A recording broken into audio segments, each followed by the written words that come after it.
Бұл Бахашак онлайн, өзге тілдің бәрін біл, өз тіліңді құрметте. Бүгінгі видео сабақта сіздер қытайша және деген сөзді айта алатын боласыздар. Мысалы, қазақ тілі және ағылшын тілі деп айтамыз, әрі сұрақтарға толық жауап бере аласыздар. Мысалы, я, мен сөйлей аламын, жоқ, мен сөйлей алмаймын деп, я, жоқтарды да үйренетін боласыздар. Ал кеттік. Қараңыздар, бірінші сөйлемге. Бірінші бұл сөйлемді бір рет оқып шығайын, сосын түсіндіремін. Жарай ма? Кеттік. 你会说哈萨克语和英语吗? Мағынасы, сен қазақ тілінде және ағылшын тілінде сөйлей аласың ба деген сөйлем. Әрине, бұл жердегі жаңа сөз және. Х деп оқылады екінші тонмен. Х қазақша ымен оқисыздар. Х көтереміз. Таң қалған сияқты жоғары көтереміз. Х ол және дегенді білдіреді. Ал кеттік, тағы да бұл сөйлемді бірнеше рет оқимыз.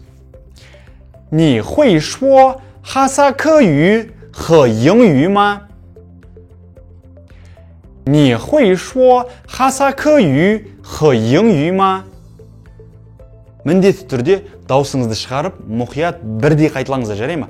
4 тондар өте маңызды. Ал кеттік. Енді жауабы.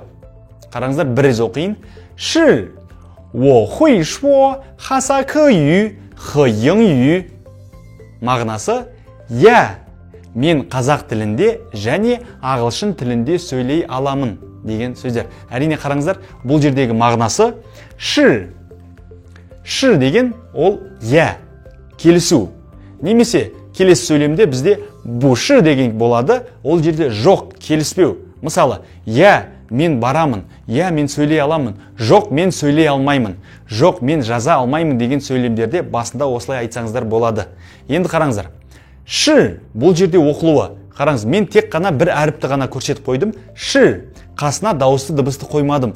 Аны да, іні де қоймадым. Неге? Өйткені тура осылай оқылады. Ши, қысыңқырап. Егер дауысты дыбыс болса, ш болып кетушеді. Ш, немесе болса, ш болып кетсе, ол дұрыс емес. Түсінікті ма? Қараңыздар, бізде алдыда Қытай иероглифтері деген сөз болды. Хан ци, сол жақта да қысыңқырап айттық. Д-зыны қойдым, дауысты дыбысты қоймадым. Ци, мұнда да ши, төртінші тон төмен қарай құлайды. Ши, тек қана шыны айтып, қысыңқырап төмен құлатсаңыз жеткілікті. Ши, міне осылай. Ши, сонда я дегенді білдіреді. Ал енді сөйлемді тағы да оқимыз. Ши, 我会说哈萨克语和英语.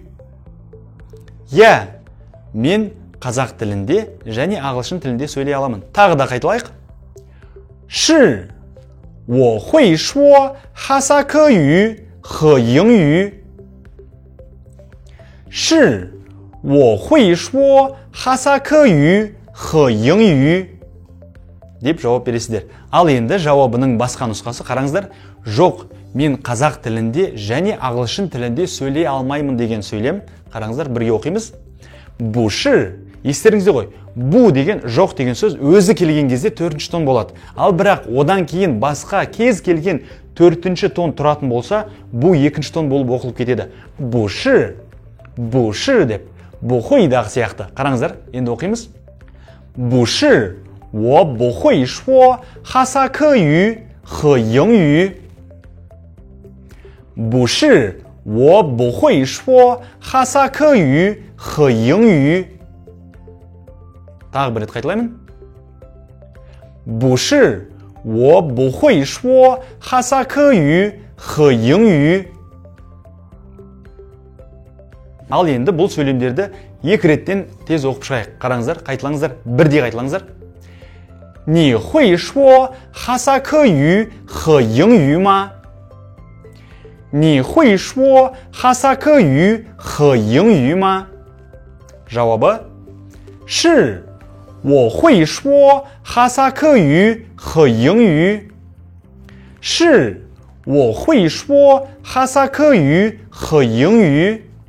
Енді келесі жауабы. 不是，我不会说哈萨克语和英语. 不是，我不会说哈萨克语和英语. деп осылай толығымен жауап бере алатын боласыздар енді. Міндетті түрде практика жасауды ұмытпаңыздар.